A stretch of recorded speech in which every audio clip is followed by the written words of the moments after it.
और बच्चियों को इस गीत से अगर कुछ शिक्षा मिल जाए तो मैं अपने आप को धन्य समझूंगा।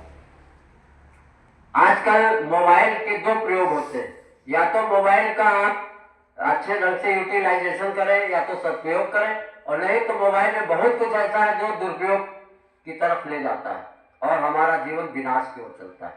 जो एक गीत में पढ़ता हूँ, भाई सुनिएगा कि बपौना घास रहा है छील बिटिवा बैठ बनावे रे। तालियां बजाओ तो थोड़ा सा रिदम के साथ करने में आ रहा है। बपौना घास रहा है छील बिटिवा बैठ बनावे रे। आँखें चमकावे कमर हिलावे तरह तरह का नाच दिखावे।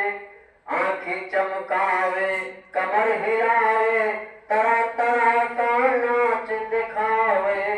नहीं है आँखों में कुछ शील बिटिवा बैठी बनावे। बपौना घास रहा है छील बिटिवा बैठी बनावे। ये आम लोगों के लिए नहीं कह रहा हूँ, ये सार्वजनिक रूप से कह रहा हूँ। ये आजकल हमारे देश में ये जो पाश्चात्य संस्कृति आ गई, इसके लिए कहना चाहता हूँ कि बाप भाई का स्वागत हुई है। आपने रील बना के अपलोड कर दिया, फेसबुक पे डाल दिया। फेसबुक का मतलब मैं बता दूं, फेसबुक का मतलब है फेस देख के बुक करो, समझ में आ रहा है नहीं? तो इसका मतलब यही है कि उसमें आपने जब रील डाल दिया तो उसमें जो कमेंट्स आते वो कमेंट्स मैं देखता रहता हूँ।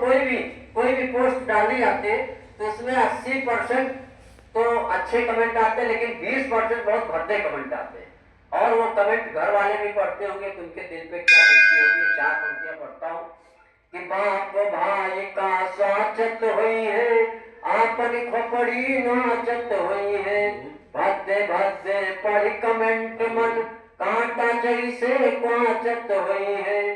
जमाना कहीं करेक्टर ढील बिटिवा बैठी बनावे। और इसकी अपनी पंक्तियां बेटियां ही नहीं, बहुएं भी जिम्मेदार। आजकल देखो वायरल भौजी, कई वायरल भाभी, कथा हो रही, भागवत कथा हो रही, राम कथा हो रही, लेकिन वो भाभियों के ऊपर वो कैमरा मैन जो है रील चला देता है।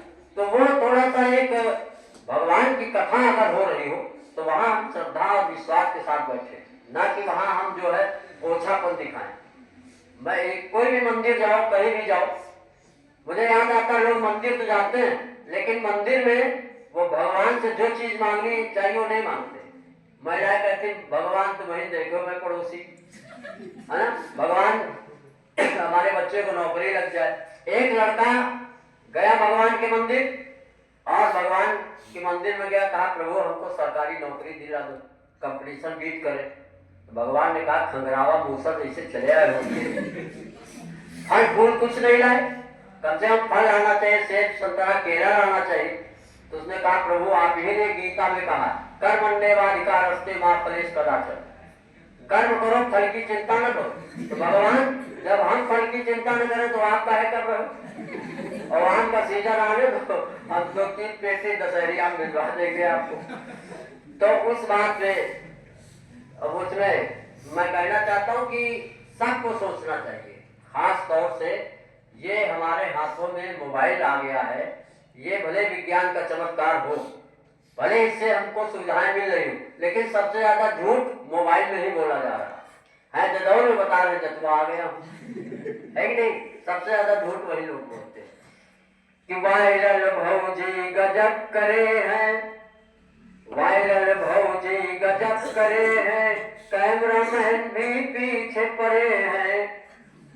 आंखों में कुछ शर्म नहीं है, पुरखा 70 हाथ गड़े हैं।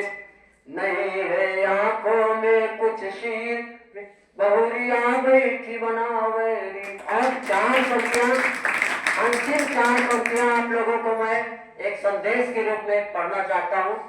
और ये मैं आपको बताना चाहता हूं कि इस वर्ष जो हाई स्कूल की बोर्ड परीक्षा हुई थी उसमें उत्तर प्रदेश में सीतापुर जनपद की बेटी प्राची निगम ने सर्वोच्च अंक प्राप्त किए।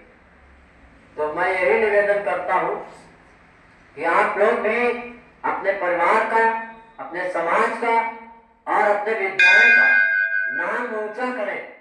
नाम भारत के आप इस सुनहरे भविष्य में, इस आप अपने गोल्डन फ्यूचर को बर्बाद न करें।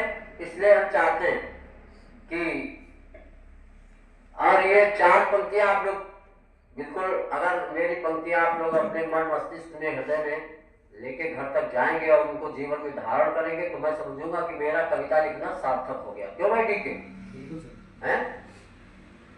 कि यही कहना चाहूंगा कि विविध क्षेत्र में नाम कमाओ, पढ़ लिख करके शान बढ़ाओ। विविध क्षेत्र में नाम कमाओ, पढ़ लिख करके शान बढ़ाओ। विद्यालय समाज घर का भी तुम करो अरमान बढ़ाओ। बंद करो वीडियो अश्लील, बेटी वहां बैठी बनावे।